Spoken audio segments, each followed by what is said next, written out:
Tell me about this outfit. What about it? You're wearing the Sibling Rivalry colors. Yeah, I mean, I'm just wearing a pink suit with some black boots and this shirt. Who is that? I'm not sure who it is. Who is it? Who does it say? I have no idea. Who is that? I can't see. Oh, it's Lotto. Oh, Lotto, my hometown hero. Did you go to a concert? No, I did not pick this shirt. Got it. But we're both from Clayco. I know. I think we've discussed this several times. How's your week going? Just tell me about your outfit. These are some shorts I got from Primark. I love it. When I discovered Primark when I went to the UK for the first time, obsessed. These shorts are from Primark. These are these Gucci shoes I bought. When I tell you I bought these 7 years ago, I've only worn them once, and then this is a white tank top. These shoes, they don't make them anymore. They don't make them shoes like they used to. They don't make them at all. And I'm really sad about that because this is one of my favorite shoe brands. This actually might be my favorite shoe brand. It's called Soro. Mm-hmm. Not that me saying anything will help you find them because they don't. And you can probably find them in like a secondhand shop or maybe on consignment somewhere. But they stopped making them. I guess the company wasn't getting a lot of promotion, which is sad because they're such nice shoes. I really well made.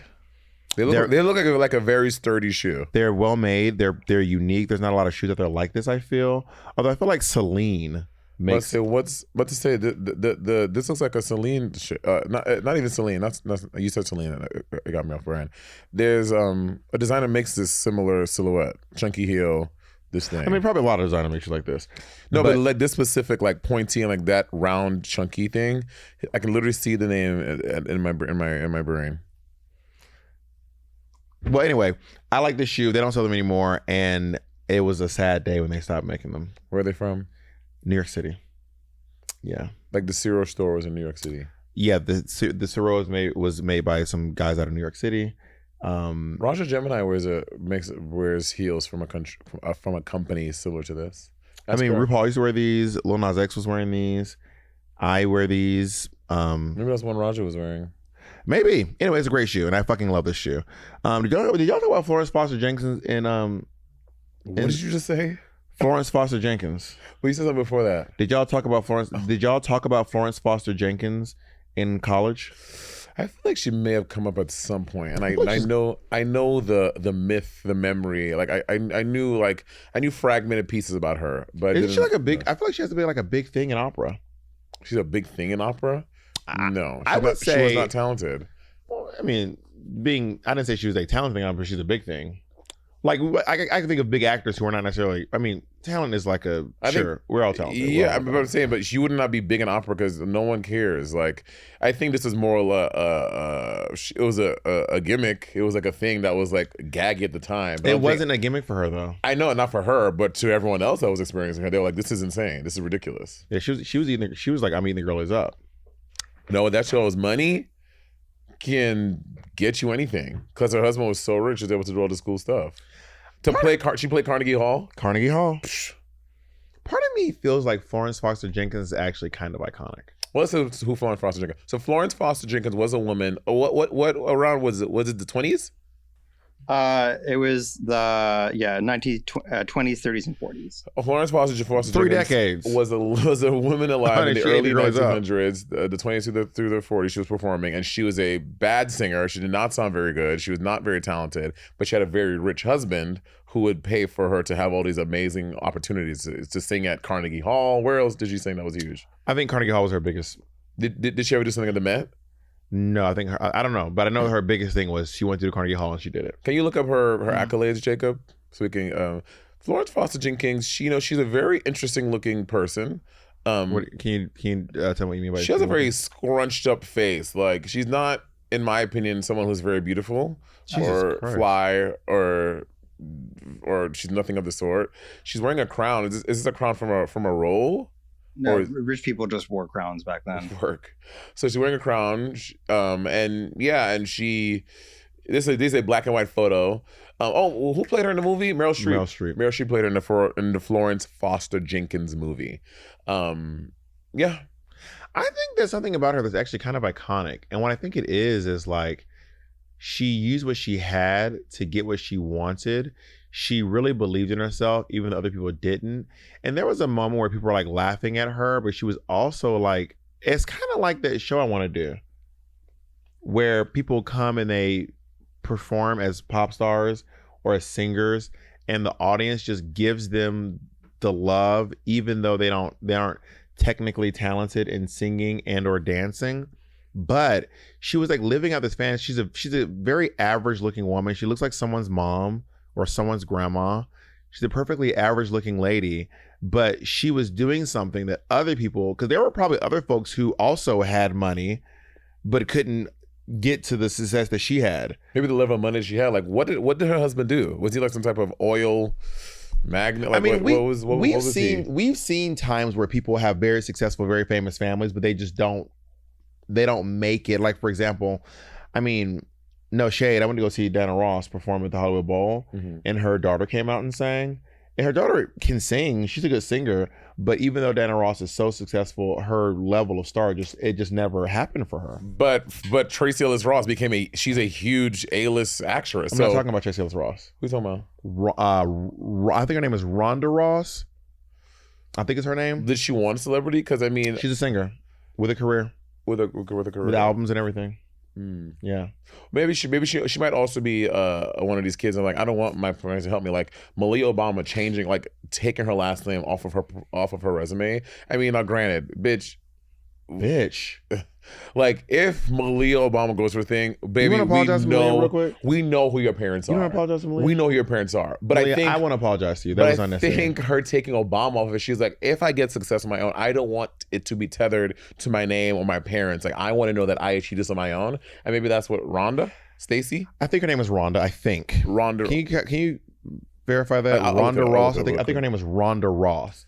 Maybe Rhonda Ross was like, I want to, whatever success I get, how minimal or huge, I want it to be because of my own successes. So Rhonda Ross toured with her mom on this last tour. Yeah, Rhonda Ross Kendrick. Yeah. So Rhonda Ross toured with her mother on this last tour. She performed during the tour. So she had a whole set. So she is using her mother's star power to... Now though, Rhonda Ross Kendrick, I mean, she's had some really successful things. She's... From her singing and music making, she's valued at $20 million, which is huge. Well, go to her monthly listeners on Spotify. Maybe she writes for other people. Maybe that's what she does. Maybe because her monthly listeners gagged me. 117. Oh, 117. 117. Yes. 117. Wow. So I mean, But she also hasn't. Her last music, at least on Spotify, came out in 2016. So I'm saying, like, is 20 million, is that from her music? Maybe she writes for other people. I don't know. I have no clue. I mean, I know you haven't seen it yet. K-pop Demon Hunters. You haven't seen it. I've not seen it. Please don't spoil it. No. Well, so they're killing Don't say. Demons. You know what? Can we move on? It's K-pop Demon Hunter. They're hunting demons. I know, but you gonna let something slip. Anyway, like your tuck be sliding out during shows. The woman, bitch, your tuck was out in our photo shoot yesterday.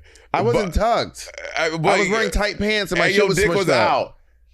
Your dick was out in our photo shoot. Forgive me if you have to come to work prepared. I wasn't tucked. Anyway, in K-pop Demon Hunters, the woman who wrote the music. Please, I don't want to hear. No. This is back thing. This is not anything to do with it. The woman who wrote the music for the movie K-pop Demon Hunters, she wrote whatever, and then she recorded the demos, and they're like, okay, great, and they're like trying to find. They're like, okay, now we got to find the perfect starlet to like sing this and like whatever. I mean, they couldn't find someone, so. Like, why are we trying to find someone to redo this demo and record? Like, you wrote it, you recorded, it sounds great, let's just use you. So now this woman is making money as the writer for all the performance royalties, and she'd get all the money from the movie. But she's just a singer. She's not the voice actor for the character, right? No, just a singer. But I mean, that's what I'm fucking listening to my car over and over again. But she have 100 million streams for me alone. It doesn't always work. I guess it doesn't always work that way. I guess because she wrote it, because the lady who sings Never Enough, Lauren Allred, she was like, I had a shit deal. Lauren Allred wrote Never Enough? She didn't write it, she sang it. Oh, you just said wrote. I said, but maybe it's because she didn't. I said maybe it's because she didn't write it. But Lauren Allred is like, I didn't get a great deal. Yeah, I mean, I don't know if she said that, but she went on to go do Britain's Got Talent because she was like, obviously if things were kicking off, she wouldn't be on Britain's Got Talent. But also maybe because she didn't want success just as a writer. Maybe she wanted to be the star. No, Lauren didn't write it. Lauren just sang it. Lauren is the voice She's behind. She sang the voice we hear in the movie. Yeah, she sings Never Enough. Got it. And then the other actor lip syncs to her. Keira Knightley? No, not Keira Knightley. Her name is Jessica. She's a New Zealand lady. Jessica Vosk? No, Jessica Vosk is one of the Elphibas. And she can sing. So what are the Elphibas? Oh, who did it on Broadway? Yeah. She's like one of the popular. Rebecca Ferguson. Ferguson lip sync to Never. She plays a character in the movie. And Lauren Allred is the one singing. Who are thinking about that everyone talks about the woman from New Zealand? You're thinking about Kayla Settle. So wasn't she in that movie? Didn't she? Yeah, she sings When the Shop is Where. No, she is singing. Yeah. So it's weird. Well, I guess it's not that weird, but like, it's interesting that they like Kayla Settle and Hugh Jackman. They were all singing, and Hugh Jackman's not that great of a singer. I mean, but he's also, isn't he like a Tony Award winning like Broadway person? Yeah, for sure. So I don't know if he won a Tony, but I think he's nominated for The Boy from Oz. He's known for singing and dancing. Yeah. So why didn't they just use Lauren Allred? Is she a bad actor? Maybe, I don't know. Because it feels like they probably wanted a bigger name. Like Hugh Jackman's a big name. Lauren Allred's not a big name. Jessica, whatever. But I've seen her in movies. Yeah, I don't know her. She's really famous. Oh, she's really famous? Yeah, she's I don't be knowing nobody. In Dune. Oh yeah, she was in Dune. She plays the boy's mother. Yeah. I've not seen Dune. I haven't seen. I also saw the first Silo? one. Oh my God! Yeah, she's a lead in Silo. Yeah. Andy thinks her accent is so distracting. I don't hear it. She has an accent. Yeah, she's not American. You know who has an accent? He says it a lot though. Like often that we're watching a show, he's like, "Ugh, the American accent is so bad." I'm like, they sound normal to me. You know who can't do an American accent, so she never does one in her movies? Who? Minnie Driver. What was Minnie Driver in? Minnie Driver was. Did you see Phantom of the Opera? No. Did you see Good Will Hunting? No. Did you watch? Will and, she's Will and Grace. She's the whore in Will and Grace. Grace. There it is. Yeah. What is she? What? Oh, Camila Cabello said that's what I was thinking. Okay. Yeah, she's yeah, that's another problem. She was the mistress in Will and Grace. One of my favorite scenes from Will and Grace is when Stan dies and they have the funeral, and then the next stop in the next episode, Karen is like clearing all the things from the house, and Minnie's there, and like she's like, "Oh, you're here," and then the legs, and she's like, "Before you leave, give me that." She takes the thing out her titties. The other thing, she takes the thing out her thing, and she's like, and the last thing, and then she opens her legs and the fucking necklace falls out her pussy. That shit is so funny. Will and Grace has some really great writing. I think one of my favorite lines, I think I said on the podcast for Will and Grace, was they're in a thrift store, and then she looks at this guy and she goes, "Honey, could you give me a glass of Chardonnay?" And the guy goes, "I don't work here." And she goes, "That wasn't the question." I don't know why that sends me so much. It's such good. Well, and I don't know about the reboot. I did not watch the reboot that they tried to do 10 years ago, whatever it was. But the original Will and Grace didn't Stan die in the reboot, or he died in the original? He died in the original. Oh. The original Will and Grace, it is still so funny. Now I did go back and watch a few episodes, from season 3. There are some problematic things in there. Well, that's Sex and the City. Sex and the City was problematic at the time when fucking Samantha is fucking the black guy. I've watched one episode of Sex and the City, and I was like, "This is crazy." I remember the one episode I watched. I was like, "This is crazy." Yeah. What episode did you watch? The episode where they're painting the accent wall in Big's house. Yes, the red wall. It's like someone's getting an accent wall, and then I saw a piece of the episode where they did the photo shoot where she was smoking and she looked bad. Yeah. And I saw a piece of that, and I saw the other one in full. Single. It was like single and something ? It's still good though. Yeah, I just remember the accent wall. Yeah, this show is wild. Oh, is this when Samantha meets the hookers in meatpacking? Do you know who that girl in the red dress is? That's like Willem. Sandra Bernhardt. That's Willem. Oh, goddamn. That's Willem, girl. I don't know who I just read. Sandra Bernhardt or Willem? Look at you being so niggerish talking about Sandra Bernhardt. Willem has been on a lot of fucking TV shows. Well, also, I feel like this would be so like Willem would have been too young. But like, how old was he in this? How old do you think Willem is? The question. Willem is what, 40? Willem is probably. I'm gonna guess before you look it up. I'm gonna say that Willem is probably 43 or 44 years old. I was gonna say 40. 43. So, and Sex and the City was 25 years ago. So Willem was what, 18? Yeah, I could be wrong. I feel like she got legally emancipated from her parents when she was 16, so she could work and like start doing stuff. Oh wow! And so then she was like that young. Willem has a pretty significant role in Nip Tuck. I've never seen that. So she gets beat up by some rich It's like she like Kid's I think the son. son of one of the main characters is like a serial psychopath or something. And he's like dating like trans girls, and Willem is like a trans girl or like a gender non-conforming. Oh, she's episodic?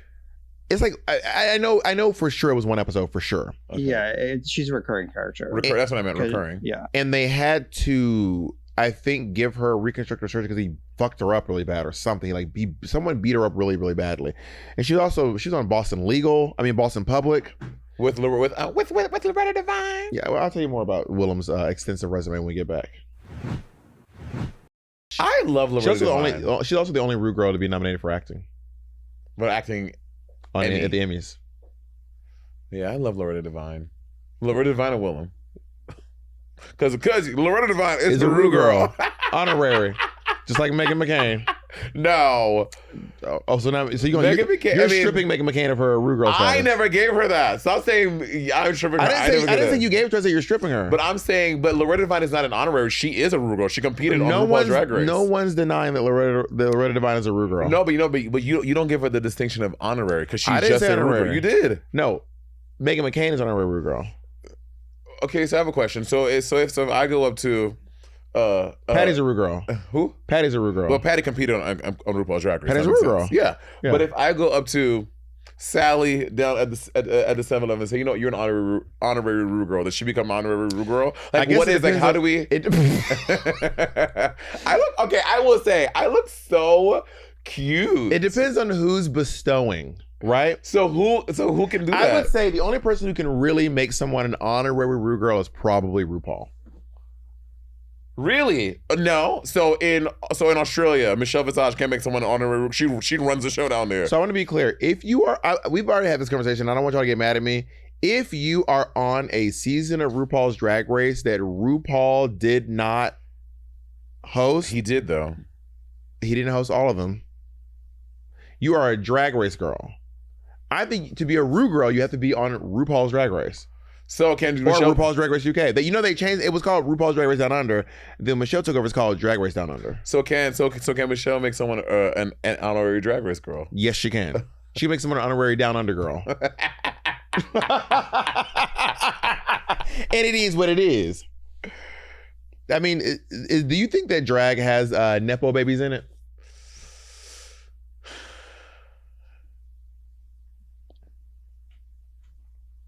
I think what a Nepo drag would be. Like, Sam Starr. But is Sam Starr a Nepo baby? I don't know. Is she? I mean, okay, what is a Nepo baby? Let's define Nepo baby, Jacob. Well, let's define it for ourselves first. What do you think a Nepo baby means? I think a Nepo baby is someone who is using nepotism to get a leg up, specifically in terms of entertainment.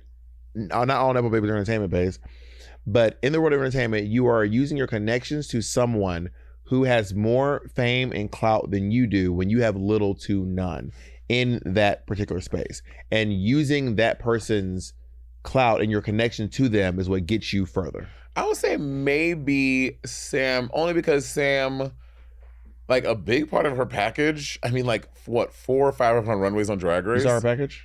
Yeah, it's pretty good. Nice. Thick. Yes.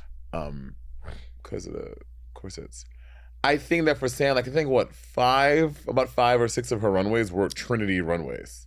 Like she came to Drag Race with a lot of Trinity drag. Mm-hmm. So maybe in that case, but we all know the thing though, like I think that the proximity and knowing someone from a preseason could help, but I don't think that gets you cast on the show. Like, I don't think that is like an automatic like thing. You don't think? I don't think.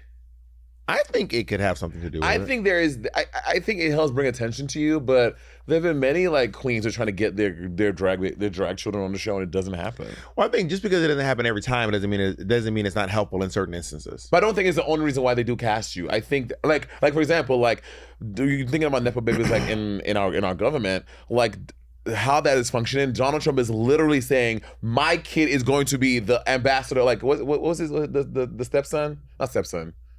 Son-in-law, Kushner. You're literally going to be the ambassador to Israel because I want that connection, and I'm literally going to give you that thing. Like, that is different than. Well, that's a different form of nepotism. Right. So I'm saying, to me, that is nepotism. Like, you are taking your power, your influence, and giving that person something. Whereas in Drag Race, because the queens don't have power, casting and RuPaul and all the people that would have won it, they had the power. Like, I think if Theron has a nephew that is a drag queen. Sorry, maybe I shouldn't say his name. I don't want to go. Theron he's a producer on right. Drag Race. If Theron has a nephew who is a drag queen in what was hosted in Wisconsin or Andalusia, Alabama, all these places, and they're like, yeah, I want to put him on the show. That's using your power to give that person priority and give that person status in the thing. So is Tracee Ellis Ross a Nepo baby? I don't know. Because when that whole conversation was happening, remember there was a whole discourse about like how like she wanted to, kind of like I was talking about with the daughter before, she wanted to get there on her own, like use her own acting chops and stuff. I don't think you can, though. I think if you are Diana Ross's daughter, I don't think there is a world where you can navigate without people knowing you're her daughter, especially if her name is Tracee Ellis Ross. This is not taking away from her talent. Mm-hmm. Like, Liza Minnelli is incredibly talented. She's a Nepo baby. So yeah, because of her mother. If y'all know Judy Garland. Could Liza have made it without Judy Garland being her mom? Probably. But to acknowledge that someone is a Nepo baby does not take away their merits and their talents. It's just saying, because your mother is Judy Garland, you probably had it a little bit easier. Well, who are people who have gotten success that we didn't? But I mean, someone probably did though. What do you mean?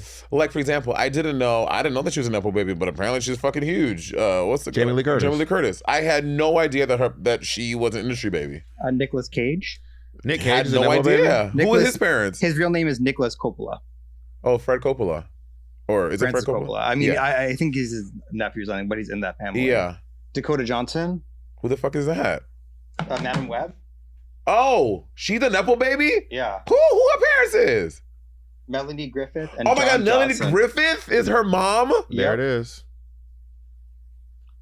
So I did a tour with... Gag. I did a tour, and on the Madonna tour, one of the wardrobers is... what's her name? The daughter of a famous actor.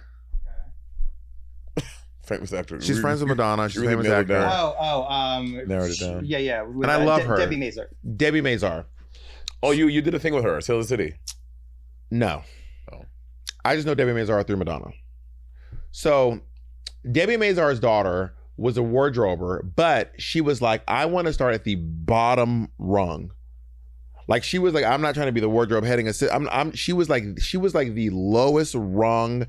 And also, she was really a really good wardrober. Like, she was super dedicated. She was very hardworking.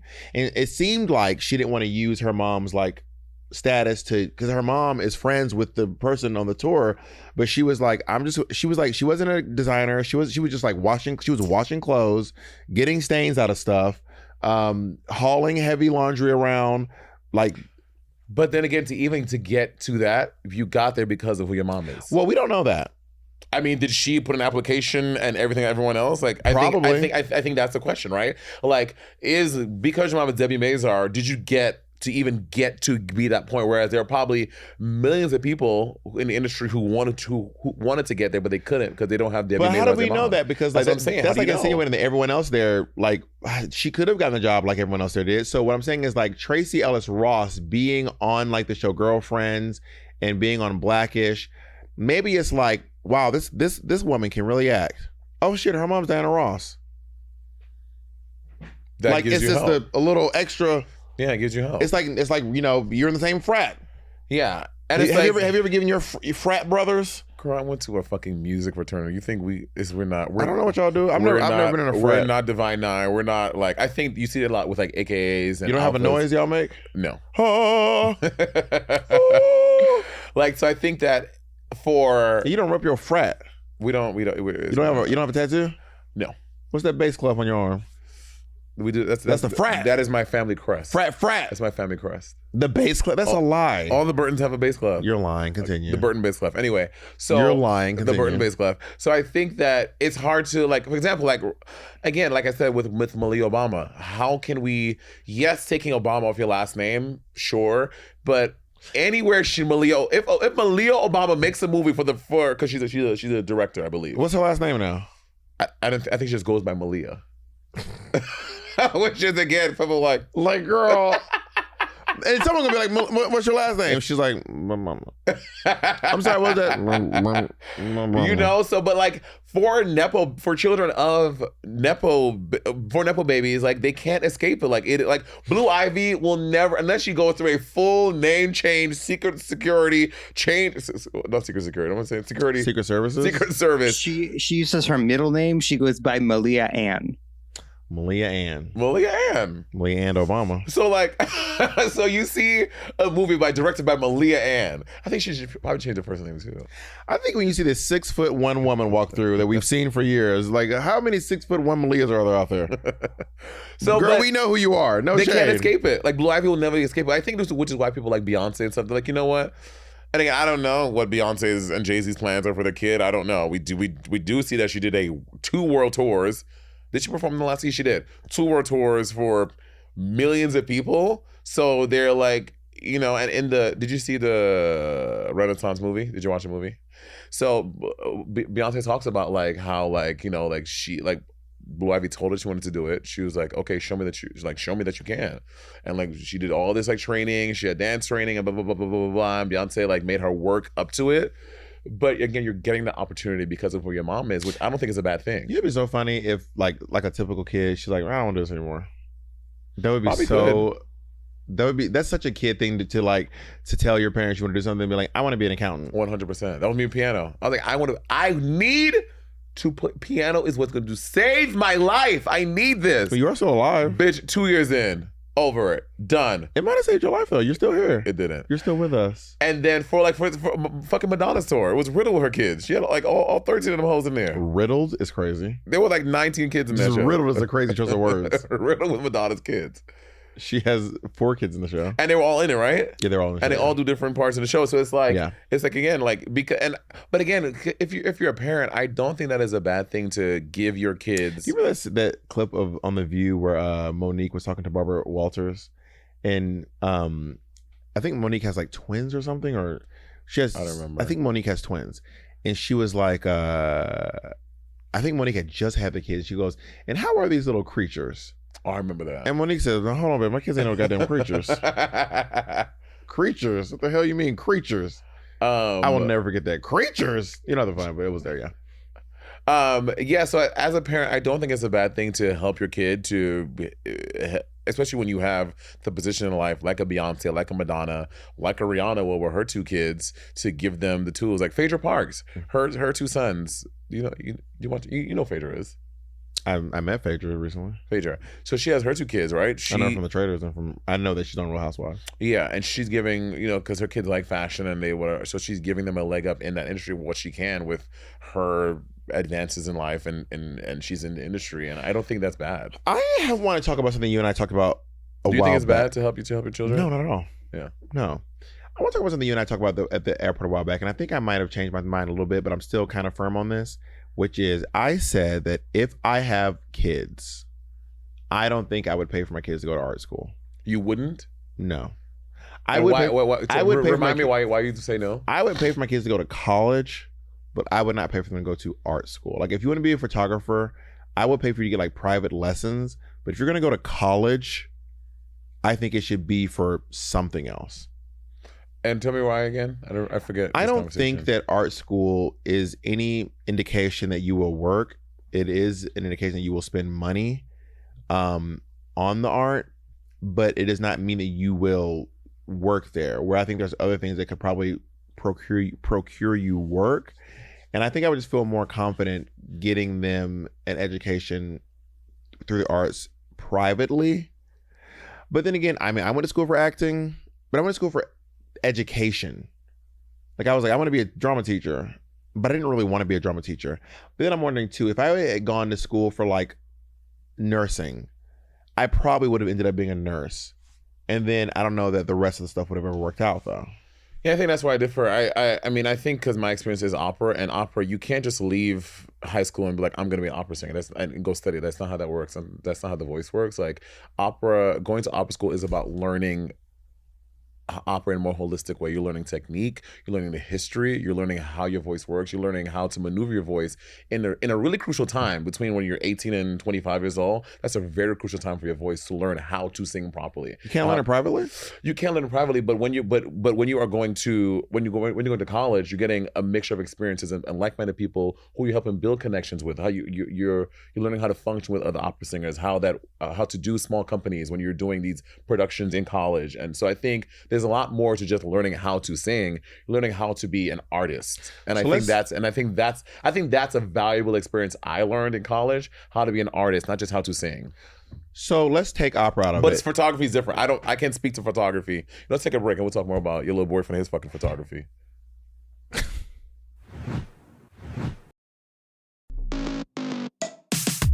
You ever have one of those months where it seems like everything hits you at the same time, girl, like a sucker punch to your belly? The rent due, the subscription renews, you forgot your friend's birthday, it's your fiance's, I don't know, all the things, everything everywhere all at once. Your checking account is sweating because she's in the red, okay? I used to get slammed with overdraft fees left, right, and center. I know, y'all like Monét, but you were a successful fierce drag queen. Yeah, buying too expensive wigs and buying too many clothes and doing too much. And you be like, girl, when did all this money leave my account? Who did it? Who did that with my money? You did it.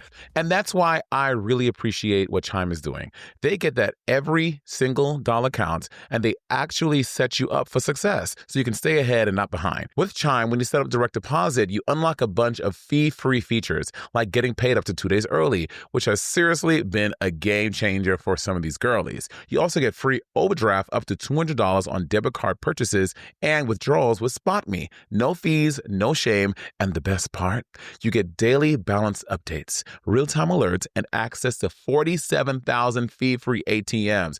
That's my favorite part, because we all know you need to get cash for whatever reason, and you go to an ATM, and you got to pay like $5 in fees, which I'm, no. That's why I love them. Honestly, my younger self would have loved this.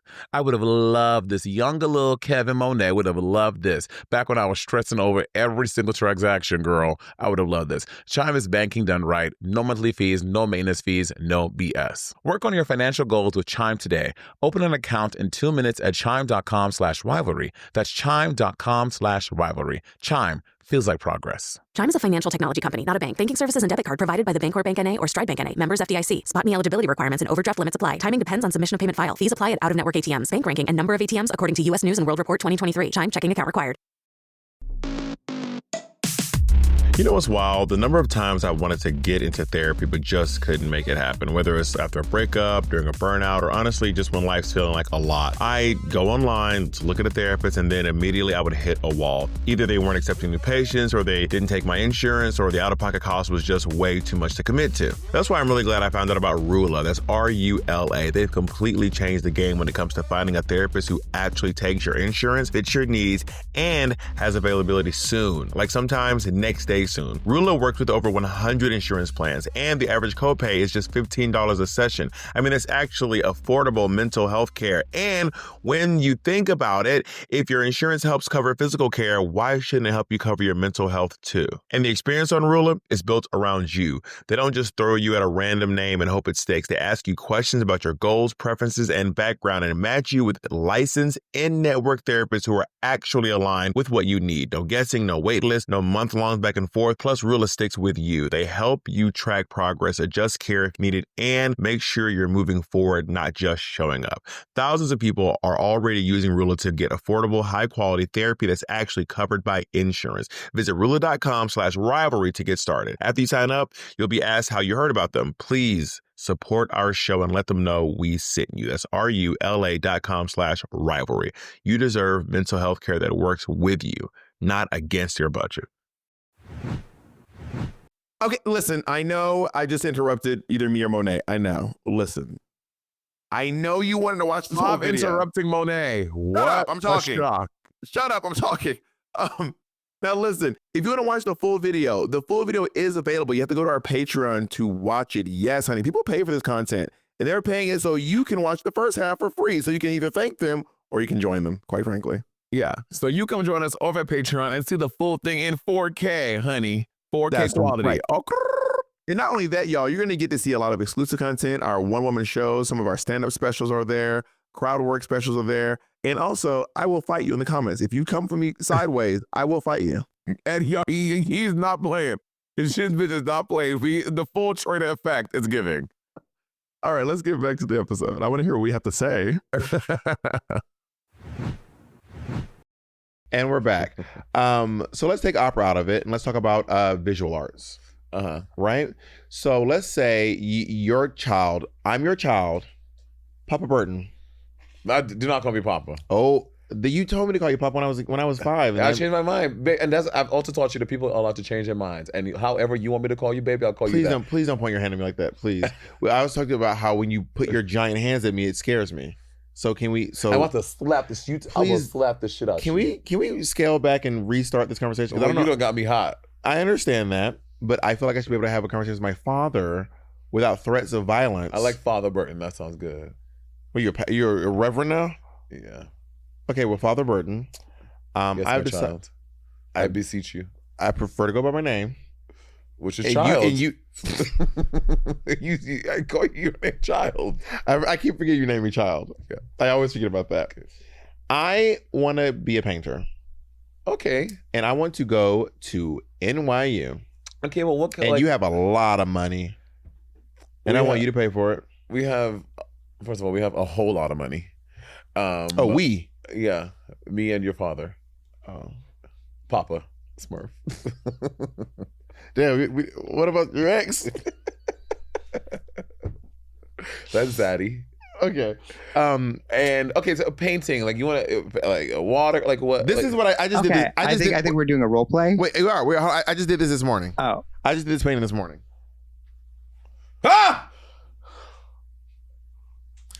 It's meant to evoke emotion. It's meant to scare. So I'm glad that you see what I was going for. Is nausea part of the emotion you want from me? Art is how you're supposed to interpret it. So if that's what it invoked in you. So as you can see, my art is really good at getting emotions out of people. It's very provocative. Then it evokes a lot. So now that we know that you believe in me, I would like to go to NYU. And I won't go anywhere else. Well, that's not how that works. I've been accepted. You've been accepted already? I've been accepted. Okay, and was this the only school you applied to? Yep. This is the top of your list. It's the only thing on my list. It's top, the bottom, and the middle of the list. Well, you're 17. Okay, we have one more year until you have to submit your applications for college. Mm-hmm. I know you did the early application. You got into NYU, but as my extensive years as a art director for the MoMA. You did the I remember you working at the MoMA. Working, but we owned. We own the MoMA? We own the MoMA. Still? To this day. Oh my God. And like, do we own all the art in it too? Yes. Oh, baby, we are rich. I didn't realize the MoMA went private. So instead of you to your little NYU school, that's pennies. Okay, so I don't mind. We talked about your hands in my face. You're right. But I think there are some other ones I would like you to explore. I know you really want to go there. Oh, but wait, I just found this letter. It says we're on hard times.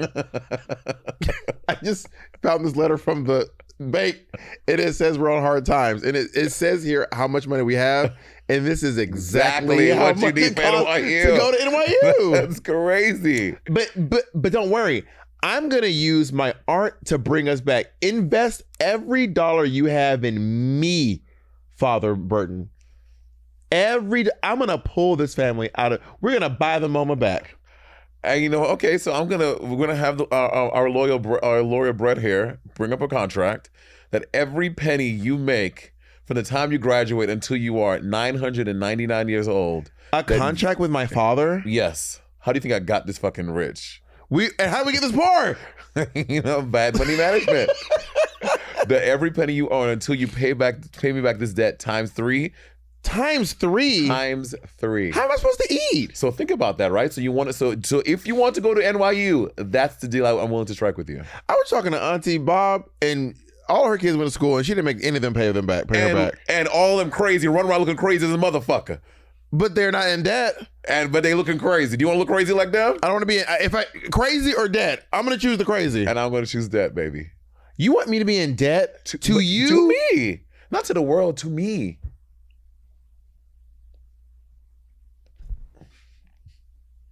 Let me call my lawyer. Flotsam and Jetsam, now I got a voice. You think you can't sign a contract, Monét? Yes. You want me to give you every penny I have to go take you to school so that you get money? I'm just sitting here looking crazy? That sounds ridiculous. All right, now do me. Hi, Mom. What do I call you again, Mom? You've been calling me this for years. You can just call me Caldwell. Hi, Mama Caldwell. So I want to go to, get ready for it, recording school. Oh, that's so exciting. I want to be a sound engineer. Oh, that sounds so fun and so exciting. Like art. Where are you going to go? I'm thinking about, I want to go to Berklee School of Music in Boston. Okay. They have a really cool program. Because then from there, I can I can do sound engineering for podcasts or I don't know, do it for art studios. Why are you talking like that? Or what? Why are you talking like that? It's how I talk, dude. You was raised in Atlanta, Georgia. God, we went to Gwinnett County High School, dude. We're free thinking, we're free flowing, bro. You're finding yourself. Let's go ahead and look up some scholarships. No, I don't want scholarships. I know you have a lot of money. You've been in the industry for so long, dude. So just give me the money and I'll go. I'm just gonna close the laptop real quick. You want me to just pay for it and when you can get scholarships and get it off your own merit? Mom, come on, you had the money, just fucking give it to me, dude. Ay, que lengua. Why are you acting so fucking shady, man? Just give me the money to go to school. When did you start swearing like this? You paid for Kimberly's. You paid for Justin's. Okay, to be clear, Kimberly went to law school. Justin went to bird school. You paid for his. He's a zoologist. He has a job at the zoo. What are you gonna have a job? You're listening to people talk? And he's drunk. He's a drunk. And he's addressing the problem. I have straight A's. Okay. I graduated summa cum laude. You graduated? Yeah, dude. Oh, you graduated. Oh, how many people were in this class? You graduated. Yeah. See, you don't even know new terminology. Your head is so far up your fucking ass. Can't even give me fucking money for school, but graduate. That's what I fucking want to do. So give me what? I'm just gonna take my endowment from Dad and fuck this. If you want to graduate, why don't you go ahead and graduate at Coolidge or whatever y'all call it these days? Because I'll tell you right now, ain't no kid about to talk to me crazy and then demand that I give them money. Dad left me money. I'm trying to do a courtesy and ask you. I'll just take my endowment and fucking leave and never come back here again. You're not gonna have the money until you're 30. So what are you gonna do? You gonna go to school when you're 30? I'm 29. Brokey! 29. Brokey! That's one more year, Mom. There's one more fucking year. Well, you wait your year. Wait your year. Because when Jacob passed away. That's crazy. This was not his vision for you. Don't bring Dad into this, Mom. When Jacob don't bring Dad into this. Passed away. And when the polycule came together, because Tao's been very nice to you. Tao has been nice to me. And he's the only one that's nice to me. Ever since Dad died, Tao is the only one that's here for me. You do nothing for me. Can't give me this fucking money to go to school. Are you fucking kidding me? I hate you. You know what? And I've been wanting to say this for 29 fucking years. Bitch, I hate you too. You fucking faggot ass.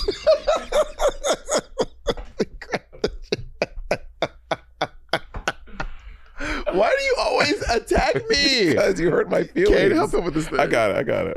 Yeah. Okay, so what if your child wants us? So you said you won't pay for art school. What if your child wants a degree in philosophy? Ah! What's wrong with that? Philosophy? Is that communications? I know. That's worse than art school. Okay, what about sociology? Okay, no shade to my sociologist friends out there.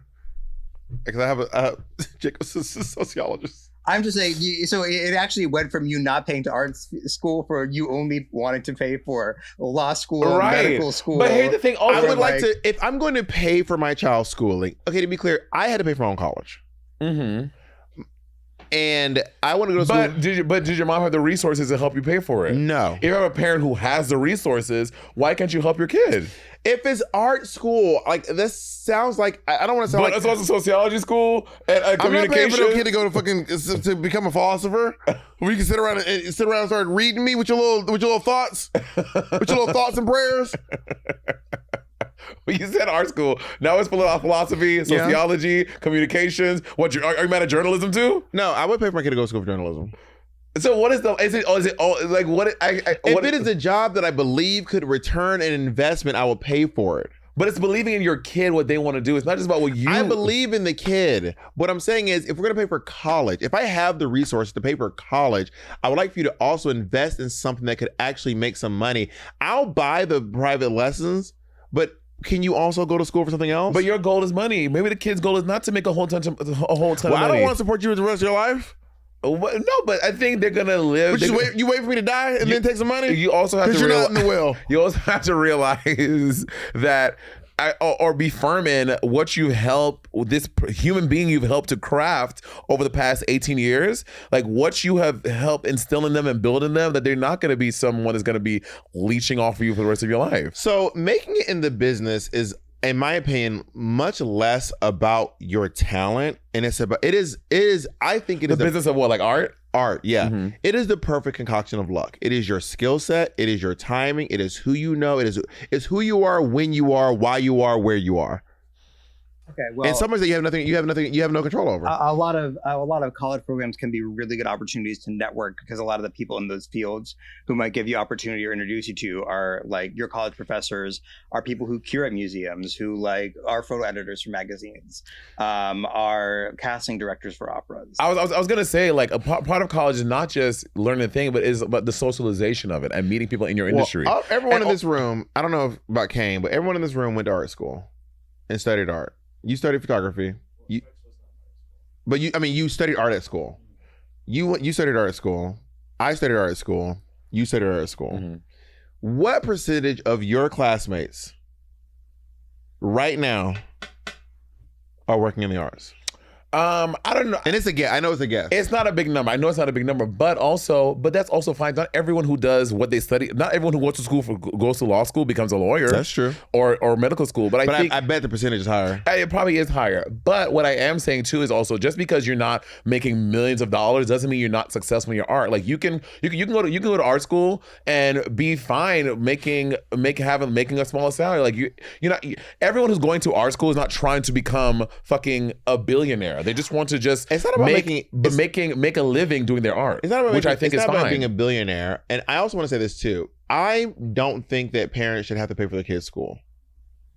Well, America just fucked up. We should have to pay so much money for school in the first place. That's a whole other conversation. Yeah, I would never tell my kid to not go to school for art. Mm-hmm. I would never in a million. I want to go back to school, and I don't even want to be for. I just want to study African American studies. What's that going to get me? What the hell am I going to do with that? You know what I mean? And I think that I would never ever tell my kid that they cannot go to school for art. I would just be like, I'm not paying for you to go to school for art. I support you. Let's look up some scholarships. Click to the clack, ow, boom. You know what I mean? But I'm not paying for you to fucking go to Tisch and do contact improv for 4 years. Man, I guess don't shake the Tisch. I guess I don't see the problem is that I think if my kid's going there and they want to do that, I think it's great ways to learn, to grow, to decide what you like, what you don't like. And again, if you leave school and you do not do that, I am content in knowing the person that I have helped raise for 18 years. That's what they wanted to. They tried out. They hated it. They loved it. They stuck with it. They became the next greatest improv. They became Dwayne Brady in 5 years. Who's Dwayne Brady? Wayne Brady, I said. In 5 years, or they end up becoming a fucking veterinary assistant. Like I would feel happy knowing that I helped my kid in doing that. But again, it's also your money. So hear me out that you spent $400,000 to send me to school.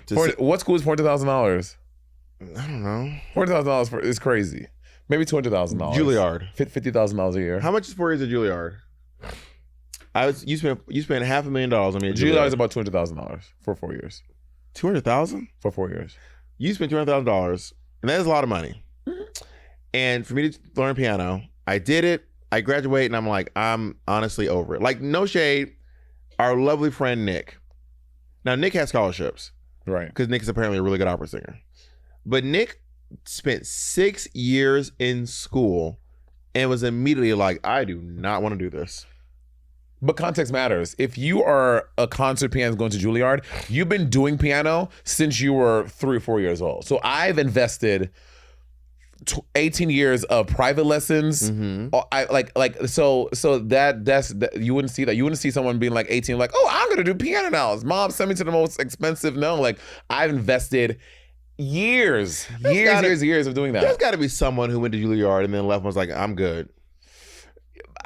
I mean, yes, that person. I bet a lot of them actually. I don't think so. I think yes, that exists, but I think if you go to Juilliard, you have for violin, piano, voice, whatever, you spent at least a decade with your parents paying private lessons and doing all the things to get you ready to even be able to audition for Juilliard. Do you know a lot of people who went to your school and graduated and were like, I'm good?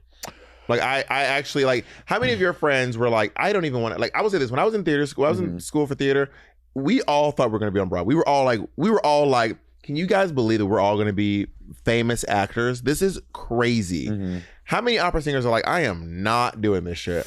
I think from my school, but I didn't go to an opera performance school like that. My school is more so a music ed school. So a lot of my friends who are in the music ed program, they are teaching. Like not a lot. I would say maybe 60% of the people I went to school. 60% of the people I went to school with are probably teaching. The other 40%.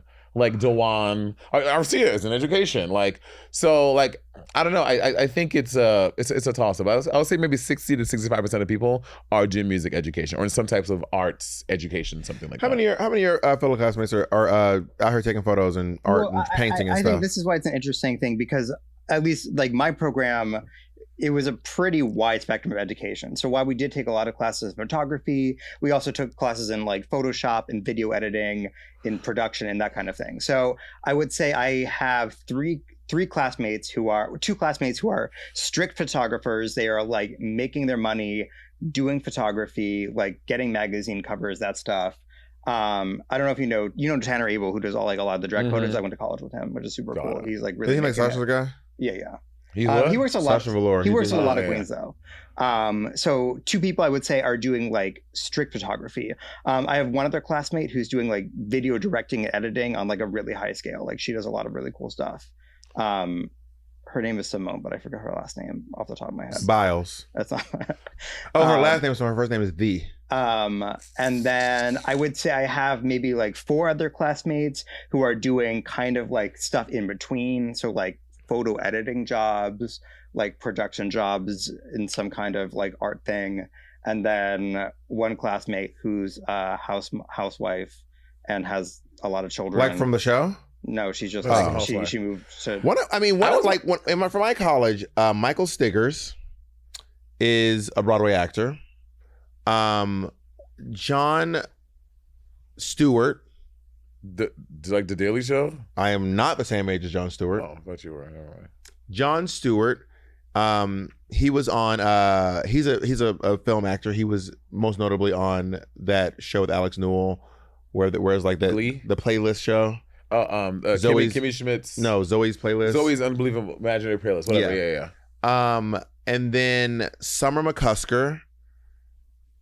But also no shade. I'm not trying to be funny or do a read, but like you can't say Juilliard and Columbus. You know what I'm saying? Like Juilliard. Like now, if you're going to Juilliard is the creme de la creme.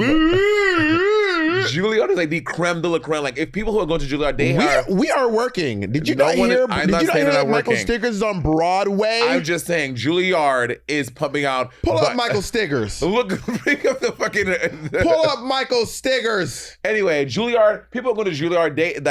Pull up John from around C. Stewart. The world audition for Juilliard. People from around the world are not auditioning for. You Columbus. don't know what people around the world do. You think we don't have? You think we didn't have international students at Columbus State University in Columbus, Georgia? Anyway, thank you so much for your time. I have to go. Bye. And thank you all for tuning to another episode of Sibling Rivalry featuring Monét Exchange and her best friend. And shout out to Columbus State University. I love Columbus State University. Shout out to Michael Stiggers. Shout out to Summer McCusker. Shout out to John O'Davis. Shout out to all of y'all. Okay, shout out to Whoopi Goldberg, to Viola Davis, to who else went to Juilliard? The list goes on. Didn't go to Juilliard. She did. She has an honorary from them or something like that. No, she didn't go. She said. Goodbye. Oh my God, Whoopi! I'm so Whoopi sorry. did not go to Juilliard.